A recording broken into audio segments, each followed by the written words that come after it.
దేవుడి తరఫున నుంచి అంటే ఇది మా తరఫున నుంచి కాదు. ఈ డబ్బులను మీరు అన్న ట్రీట్మెంట్కి మీరు ఖర్చు చేయండి. బాబు సాహెబ్ అనే బ్రదర్కి కిడ్నీ ఇన్ఫెక్షన్ అవ్వడం వల్ల 2 కిడ్నీస్ ఫెయిల్ అయిపోయాయి. కాపాడుకోవాలట్టన్నా నాకు ఏదైనా సహాయం చేయమని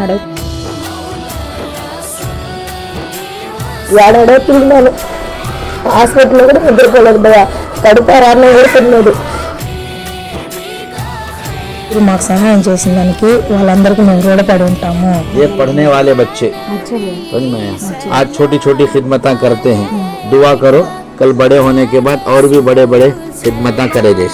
ఇంత కష్టపడి ఇంత ఇది చేసి ప్రజలకు బాగాలేకపోయినా సహాయం చేసి మాలాంటి దాతల కోసం ఇంకా ప్రయత్నించాలి వాళ్ళు. అస్సలాము అలైకుం వరహ్మతుల్లాహి వబరకాతుహు. ఎంతమంది అయితే ఇలా ఇబ్బందిలో ఉన్నారో వాళ్ళ దగ్గరికి ఇంకా మేము వెళ్ళి వాళ్ళకి హెల్ప్ చేయాలని మేము కోరుకుంటున్నాము. అలాగే మా టీం ని సపోర్ట్ చేస్తూ ఉండండి. ఇన్షాల్లా మేము అందరికీ వెళ్ళి హెల్ప్ చేయొచ్చు.